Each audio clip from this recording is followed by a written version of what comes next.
지난 12월 한강 작가가 노벨문학상을 수상하면서 대한민국 전역이 들썩였는데요. 그런데 노벨 시상식에 초청받은 또 다른 한국인들이 있다는 놀라운 사실. 여기, 그리고 여기에도 한복을 입은 한국인이 눈에 띄는데 노벨평화상 시상식의 이 한국인들 누구일까요? 크랩이 직접 만나봤습니다.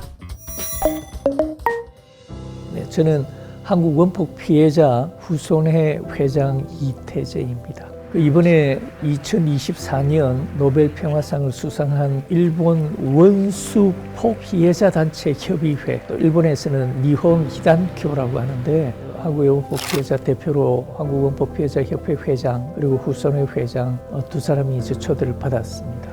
올해 노벨평화상을 수상한 니혼이 단교는 원자폭탄 생존자를 지원하는 일본의 반핵 시민단체인데요. 노벨위원회는 니혼이 단교가 1956년 결성된 이후 핵무기 근절을 촉구하는 활동을 벌여왔고 원폭 피해를 증언해 핵무기의 위험성을 널리 알렸다고 노벨평화상 선정 이유를 밝혔습니다.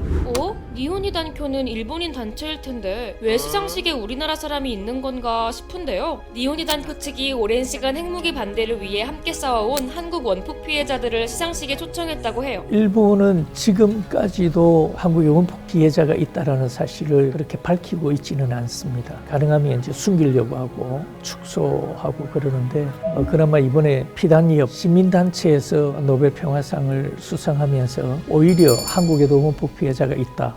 일부러 이제 협회 회장님하고 저하고 한복을 준비해서 가기로 했어요. 30명의 그 대표단 중에 우리가 한복을 입고 그 자리에 갈 때마다 한국 사람이라는 것을 보여주기 위해서 한복을 준비했었는데 많은 분들이 이제 그런 내용들을 익히 아셨는지 와서 한국에서 왔느냐 이렇게 여쭤도 주시고. 니혼이 단교는 일본인뿐 아니라 다른 국적의 원폭 피해자들에 대한 일본 정부의 배상을 강조해왔는데요. 테루미 타나카 니혼이 단교 대표위원은 이번 노벨평화상 수상 연설에서 일본이 일으켰던 전쟁 책임을 언급하기도 했습니다. 원폭 후손회 이태재 회장은 아버지가 나가사키에서 원폭 피해를 입은 피폭 2세인데요. 아버지는 그 사실을 오랜 기간 숨겨오셨다고 해요. 원폭 피해자는 일본에 있든지 한국에 있든지 그 원폭 피해자로서 권리를 찾아야 되지 않느냐 라는 생각에 아버님이 이제 재판 준비도 하시는 어떤 그런 과정 속에서 제가 알게 됐어요. 원자폭탄이 투하됐던 1945년 당시 일본에서 발생한 피해자는 약 74만 명, 이 중 약 13%, 즉 10만 명이 한국인 피해자라고 하고요. 절반에 달하는 5만 명이 피폭으로 인해 사망한 것으로 추정됩니다. 광복 후 부상자 4만 3천 명 정도가 귀국했지만 피해 당사자는 물론 후손들에게도 피폭의 영향이 남아있다고 하는데요. 부모 중에 원폭 피해자의 어떤 자녀로서 지능이 3, 4세 정도 수준에서 멈춘 그런 부분, 근육계나 또는 그 골격계, 뼈 계통의 문제로 인해서 거동이 불편한 사람들.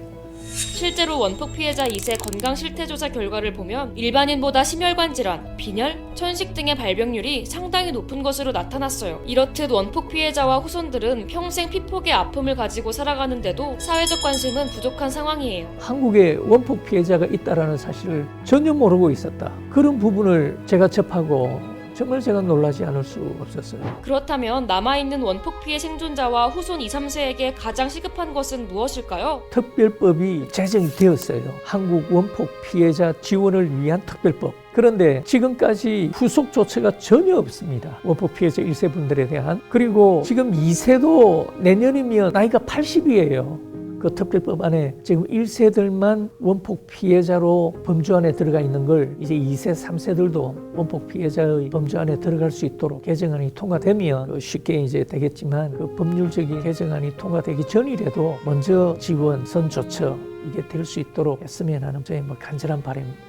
또 아픈 과거사를 바로 보는 것이 중요하다고도 하셨어요. 마치 운전을 할 때 앞으로 가야 되지만 뒤를 봐야 되는 사이드미러나 백미러 필요하잖아요. 뒤를 보는 그 사이드미러가 없다 그러면 사고 날 수밖에 없는 한일 관계도 저는 그렇게 생각합니다. 뒤를 잘 봐야 된다. 과거의 역사를 우리가 잘 인식하고 잘 봐야 바로 나갈 수가 있다. 한일 관계에 있어서 더더욱 그렇다.